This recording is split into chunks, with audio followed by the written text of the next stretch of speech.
They say that a movie is never finished. They're abandoned, and I think it's the same thing when you're making a record. Where do flies go at night? Sheboygan, of course, right? Sheboygan, Illinois. Why specifically this Just answer? because I like the way it rolls off the tongue, it's just got a nice Sheboygan, Okay, it's Nah, I really don't. I can't back any of that up. Honestly, I think if it were my house in Iowa, they just kind of like go dormant and die all over the window seals. So I think that's really where they go, is to my house in Iowa. okay. No, it was a question on yours from fans, so that's why I asked. Yeah, Um, uh, Corey has stated about this album, it's a real testament about what this band is about. Do you agree with him on this? This album is Yeah. a testament. I think maybe what he means is that this is a good testament to where we're at right now.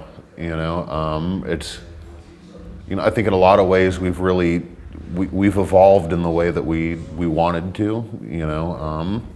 I never want to put out the same record twice.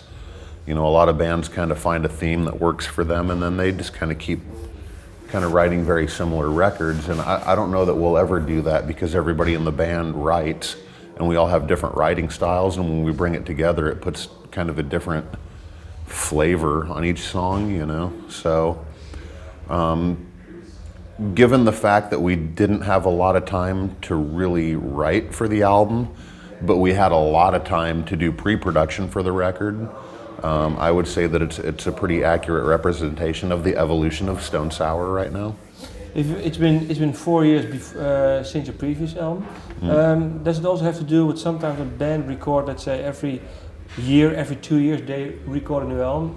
You have 4 year breaks between each album. Can you say that the previous album has been more to the background, so you have fresh approach now every time? A little bit, I mean, we get a step away from it for a while, and of course Corey and I are doing Slipknot in the meantime, so sometimes you're not really thinking about what's going to happen with Stone Sour, but this time, Stone Sour was definitely a little closer to the front of my thoughts. Wow. And I was actually, while we were touring with Slipknot, I was actually writing demos and ideas for this next Stone Sour record. And it was it's one of those things where it's like, instead of just being like, oh shit, Slipknot cycle's done, time to do Stone Sour, it was like, 2 months into actually while we were writing for Slipknot, I was writing a little bit for Stone Sour too. So. How come? Why this time around you actually wrote while doing Slipknot? Because I was just a little bit more prepared, and I knew that if I didn't start writing and didn't start thinking about it now, that before I knew it, it'd be time, When you kind of live the way we live, like album cycle to album cycle instead of like year to year, shit tends to creep up on you, and before you know it, it's like, wow, shit, we got to put this shit together so we can, think about studios, think about producers, think about album artwork, think about, there's a lot of things to think about. And it creeps up on you, and if you look at our first two records, the first Stone Sour record, you can tell there wasn't really a whole lot of thought put into it. It was just like, let's just put this thing out, from the artwork on the album to, to the way it was recorded and where we recorded, and then come whatever may, we had a little bit more time, and we were like, okay, let's think this one through a little bit more. Let's, put a little bit of, more effort into like the artwork, and let's go to LA and record it and all that stuff. And then with this one, we were like, all right, it's time to take it to the next level. So hopefully we're starting to kind of pull it together and evolve and gel a little bit more as a band as we do this. If you look back on the first two albums, can you say that maybe the songs were maybe not really finished? Some songs. I don't think they ever are, no matter how much time you have. That's something that we've been talking about.